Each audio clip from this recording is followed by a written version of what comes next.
السلام علیکم ناظرین، میں ہوں حکیم عمران اور آپ دیکھ رہے ہیں میرا آفیشیل یوٹیوب چینل ہربل استاد۔ ناظرین، آج کی ویڈیو خاص طور پر ان کے لیے جن کو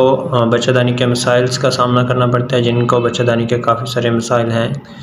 کیونکہ بچہ دانی ایک واحد جز ہے جہاں پہ حمل ٹھہرتا ہے، اور جو حمل ٹھہرنے کے لیے اس کا صحت مند ہونا اور اس کا ٹھیک کام کرنا بہت ہی ضروری ہوتا ہے۔ تو ناظرین، جس کو بچہ دانی کا کوئی بھی مسائل ہے تو اس کا حمل نہیں ٹھہر سکتا، کیونکہ وہاں پہ ہی سارا پروسیس جو ہے وہ بچے کا حمل ٹھہرنے کے لیے سب سے مین جو جگہ ہوتی ہے جہاں پہ سارا پروسیس ہونا ہوتا ہے وہ بچہ دانی ہی ہوتا ہے۔ تو ناظرین، ایسا اکثر ان لڑکیوں میں پایا جاتا ہے، ایسے مسائل ان لوگوں میں پائے جاتے ہیں جن کی کم عمر میں شادی ہو جاتی ہے، جبکہ میل کی عمر جو ہے وہ زیادہ ہوتی ہے۔ تو ایسے معاملات جو ہیں وہ بن جاتے ہیں کہ پانی کی تھیلیاں بن جاتی ہیں، یا پھر بچہ دانی کے منہ پر سوزش آ جاتی ہے، جس وجہ سے حمل نہیں ٹھہر رہا ہوتا۔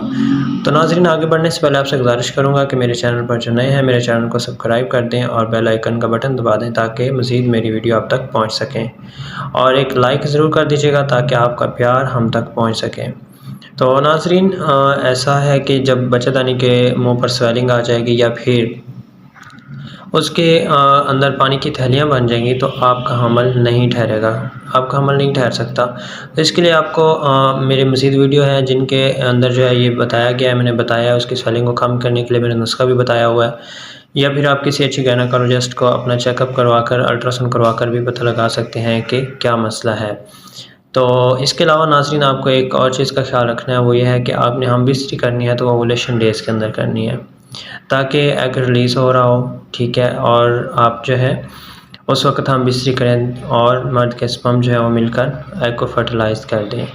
یا پھر دوسرا جو غلطی کی جاتی ہے وہ یہ ہے کہ جیسے ہی ہم بستری ختم ہوئی تو عورت فوری کھڑی ہو جاتی ہے یا پھر واش روم چلی جاتی ہے۔ تو ناظرین، آپ نے یہ غلطی نہیں کرنی۔ ہم بستری سے فارغ ہونے کے بعد آپ نے اسی پوزیشن میں لیٹے رہنا ہے، اپنی پوزیشن چینج نہیں کرنی، کھڑے نہیں ہونا، تاکہ جو کمزور سپرم ہے،